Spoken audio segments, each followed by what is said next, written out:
Hello everyone, welcome to science and mathematics world. I am Kaushalendra Khare और आज किस video में देखेंगे question number 5, heredity and evolution chapter का। तो चलिए शुरू करते हैं।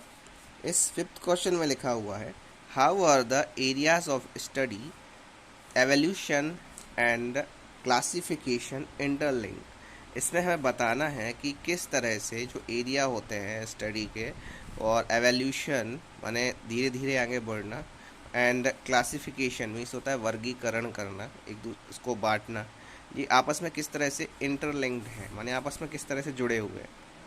तो इसका आंसर है कि classification involves grouping of organism. तो जो क्लासिफिकेशन होता है मीन्स होता है वर्गीकरण, मतलब उनको डिफरेंट ऑर्गेनिज्म को अलग अलग चीज़ों में बांटना। इसमें क्या होता है कि ग्रुपिंग ऑफ ऑर्गेनिज्म है, मतलब ऑर्गेनिज्म की ग्रुपिंग करना, मतलब किस में करना, इनटू अ फॉर्मल सिस्टम, एक फॉर्मल सिस्टम में, ठीक है, बेस्ड ऑन सिमिलैरिटीज़, जो कि सिमिलैरिटीज़ पे बेस्ड होगा। ठीक है, उनकी कितनी सिमिलैरिटीज़ हैं, कैसे कैसे उन सिमिलर हैं वो, इसमें in internal and external structure, उनके बाहरी स्ट्रक्चर और आंतरिक स्ट्रक्चर में किस तरह से अंतर है, वो क्या है, इस हिसाब से उसमें बेसिस पे उनको क्लासीफाई करना, ये होता है क्लासिफिकेशन। और एवोल्यूशनरी हिस्ट्री, उनकी एवोल्यूशनरी हिस्ट्री की मतलब वो किस तरह से आगे बढ़े, किस तरह से उनका विकास हुआ, ये सारी चीज़ें रहेंगी क्लासिफिकेशन के अंतर्गत। Two species are more closely related if they have more characteristic in common. दो जो होंगे, दो स्पीसीज हैं वो एक दूसरे से ज़्यादा क्लोजली रिलेटेड रहेंगी यदि वो उनके जो कैरेक्टरिस्टिक्स हैं वो ज़्यादा कॉमन होंगे। And if two species are more closely related, और यदि दो जो स्पीसीज हैं वो ज़्यादा क्लोजली रिलेटेड करती हैं, आपस में संबंधित हैं, then it means they have a more recent ancestor. तो इसका मतलब है कि उनके बीच में जो कोई एक ऐसा एंसेस्टर होगा, उनका वो कॉमन हो सकता है, उन उसमें एक ही एंसेस्टर से आगे बढ़े हों, ऐसा भी हो सकता है।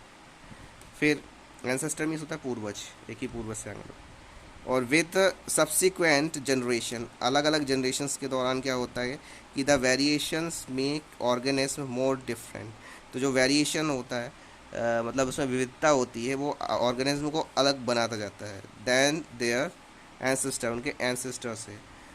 दिस क्लियरली प्रूव्स दैट, ये क्लियरली प्रूव करता है कि we classify organism according to their resemblance. तो हम उन्हें की सिमिलैरिटीज़ के आधार पे नहीं, उनको वो किस तरह से है, किस वैरायटी के है, उस हिसाब से हम उन्हें अलग अलग करें। ठीक है, which is similar to creating an evolutionary tree, जिस तरह से हम लोग एक एवोल्यूशनरी ट्री बना सकते हैं। तो ये था हमारा क्वेश्चन नंबर 5। आई होप आपको समझ में आ गया होगा। अब बढ़ते हैं हम क्वेश्चन नंबर 6 की तरफ।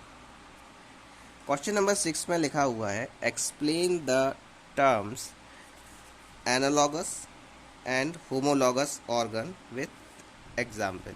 इसमें हमें बताना है कि एनालॉगस ऑर्गन और होमोलॉगस ऑर्गन में क्या अंतर होते हैं और क्या होते हैं वो एग्जाम्पल्स के साथ। तो आंसर क्या है इसका, होमोलॉगस ऑर्गन आर दो ऑर्गन्स, जो होमोलॉगस ऑर्गन्स होते हैं वो वो ऑर्गन्स होते हैं, वो अंग होते हैं which have the same basic structure, जिनका बेसिक स्ट्रक्चर तो सेम होता है, स्ट्रक्चरल डिज़ाइन, उनकी डिज़ाइन जो होती है सेम होती है। एंड ओरिजन भी उनका सेम ही होता है, बट हैव डिफरेंट फंक्शन, लेकिन उनके जो फंक्शंस होते हैं ना वो अलग अलग होते हैं।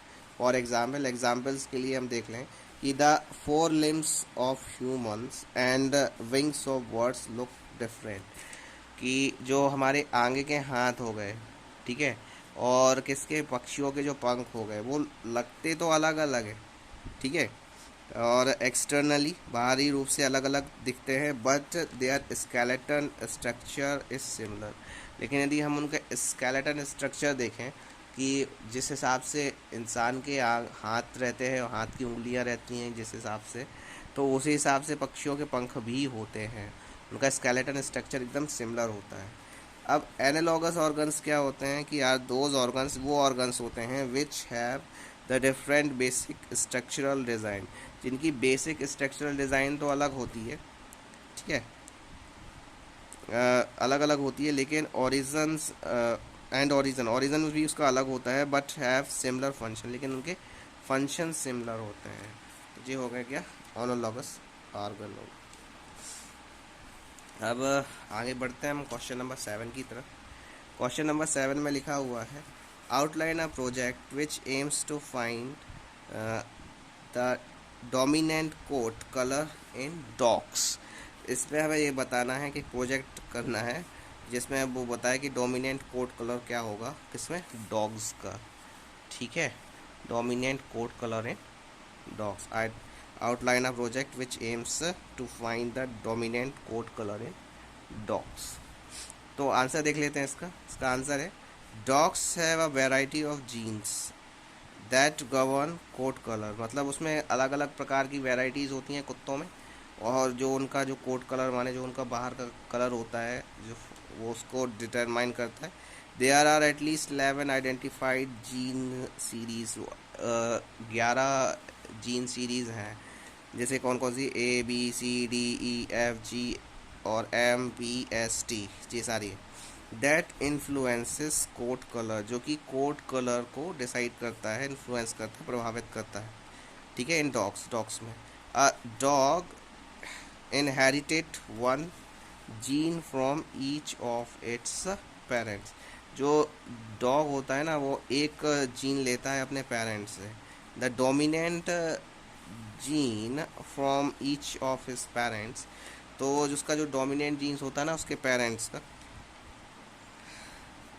Gate expressed in the phenotype, वो उसके फिनोटाइप उसके उसमें हो जाता है वो। फिर फॉर एग्जांपल बी सीरीज, अब इस एग्जांपल के लिए बी सीरीज ले लें, dog can be genetically black और ब्राउन। वो यदि ब्लैक जी टाइप का बी टाइप का है तो वो ब्राउन हो सकता है या फिर ब्लैक हो सकता है। Assume that one parents is a homo genius black, यदि कोई होमोजीनियस ब्लैक है, बी उस फॉर्म में है, तो वाइल अदर पेरेंट्स, और दूसरा पेरेंट है वो क्या है, होमोजीनियस ब्राउन वाला है।